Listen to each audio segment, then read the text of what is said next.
Welcome to Chess Dog. I am John Montgomery, and today we have what I believe is the biggest story in chess today outside of the coming World Championships, which is the story of Abhimanyu Mishra striving to become the youngest grandmaster in world history of all time. He has until September 5th, to do it, and he's getting pretty close. He's within, I believe, 8 rating points. He has 2 GM norms. He just needs 1 more norm to get the title. Now, this record is one of the great records in all of chess. It has stood for 18 years. Sergei Karyakin did it in 2003. It's been a long time. And as far as I know, everyone who has held this record has become an important figure in chess history. Sergei Karyakin himself played in a world championship match against Magnus Carlsen that was very closely contested, although Carlsen did in the end win that match. So outside of the coming world championship, I think this is the biggest story in chess. Abhimanyu Mishra striving to become the youngest grandmaster in history. Today we're seeing a game against Abhimanyu and Daniel Fernandez, also a strong international master with, I believe, 2 grandmaster norms, like Abhimanyu. He has the black pieces. Mishra has white. Begins with e4, c5, knight f3, knight c6, d4, cd, knight d4, knight f6, knight c3, e5.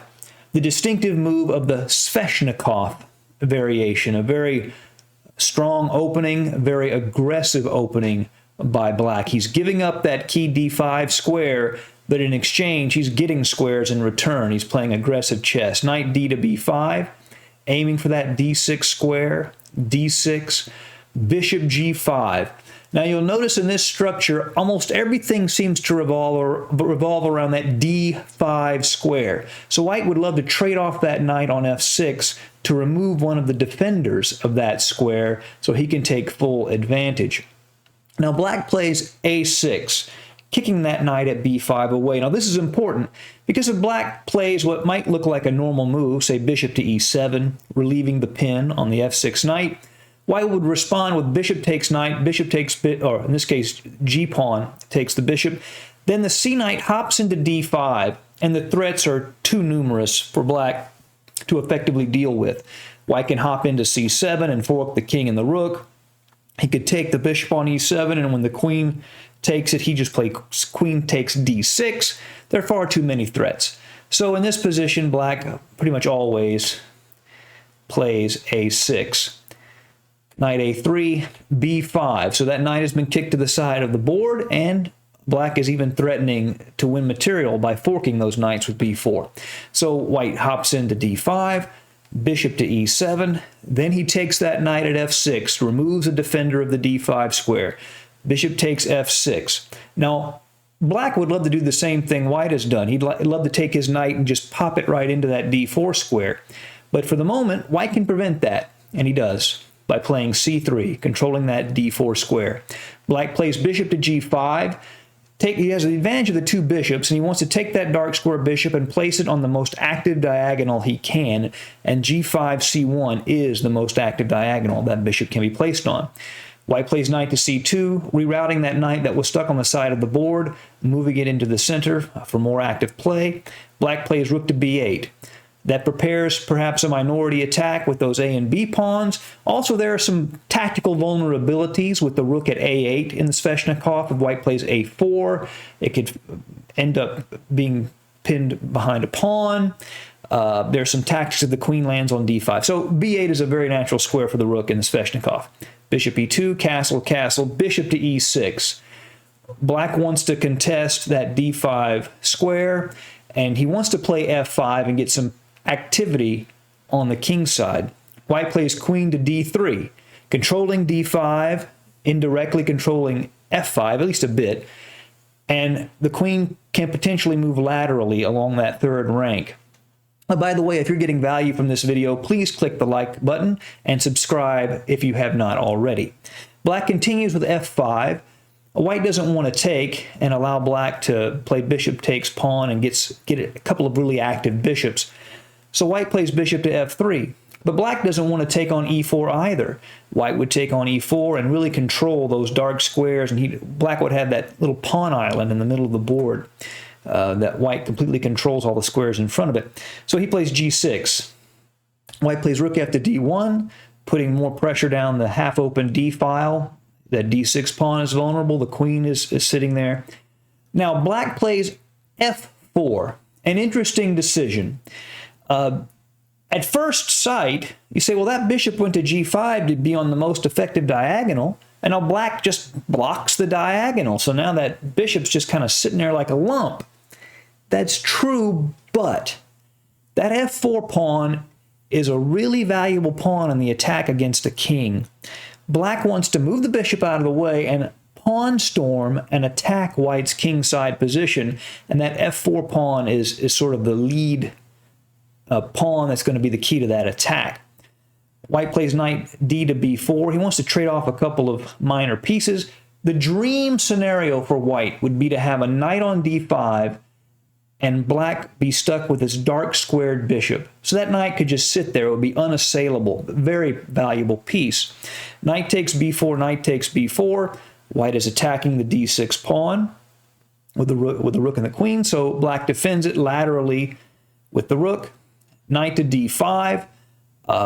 Black doesn't want to take because then queen d5, and that queen controls a lot of key squares. That's not a comfortable position for black to be in.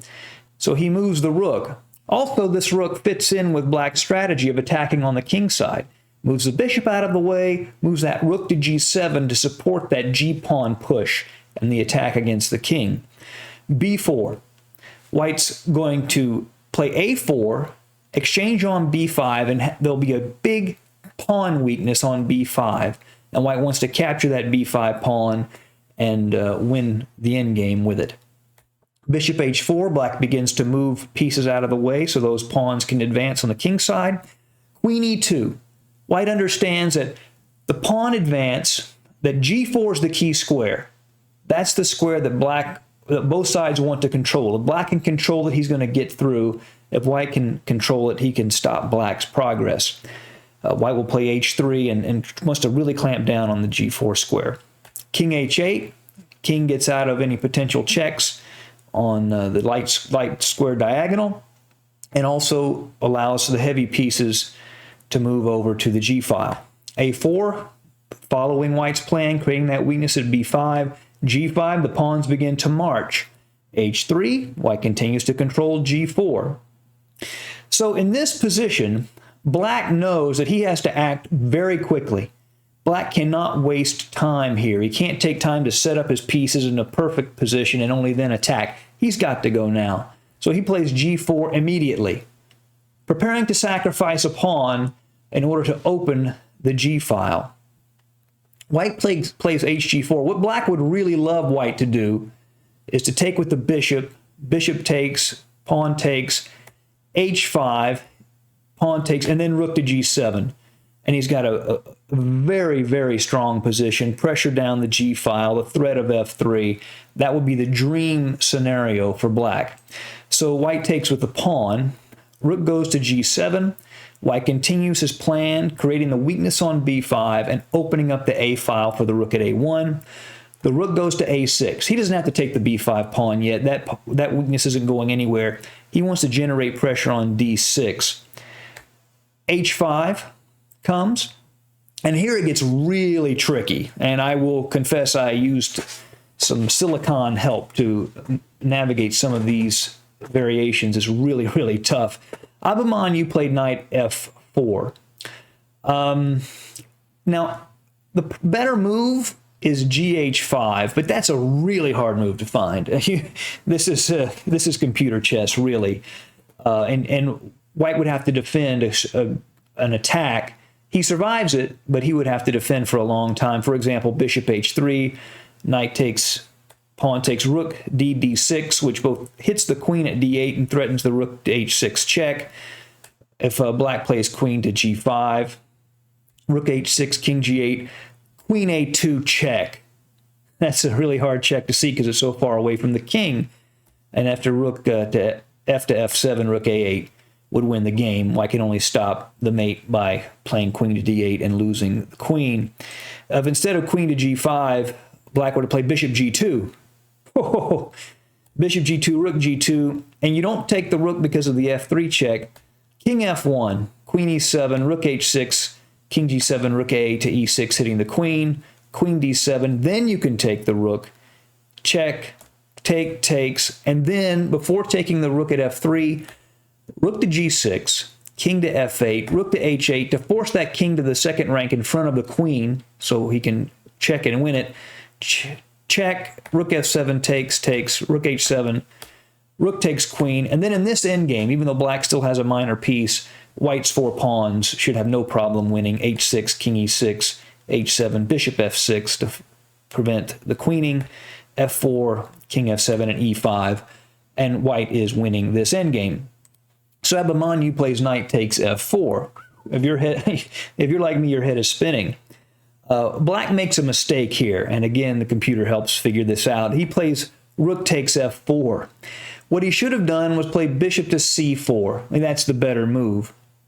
And the reason is, we'll see in a moment, is that this, of course, threatens the queen, and white has to move the queen. By playing rook to f4 immediately, rook d6 hits the queen on d8 and the bishop on e6. By playing bishop c4 first, he would have avoided this double attack, but now it's on the board. Queen g8, rook takes e6, and white is in good shape. Takes the pawn, although it's still dangerous. Rook h6, rook h7, rook hg6, rook g7, rook h6. They repeat moves a couple of times. Queen goes to f8. Then the queen could take the pawn at b5, but queen goes to a2. And the threat of rook to a8 is just pretty much crushing.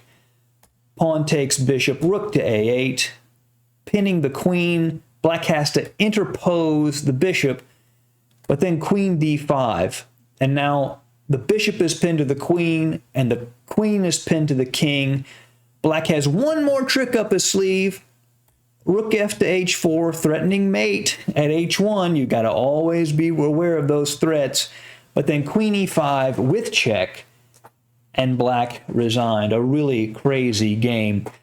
If you think Abhimanyu is going to make the deadline of September 5th and become a grandmaster, please say so in the comments section below. If you don't think he's going to make it, you also say so and why you think that is. And we thank you for joining us at Chess Dog, and hope you have a wonderful week.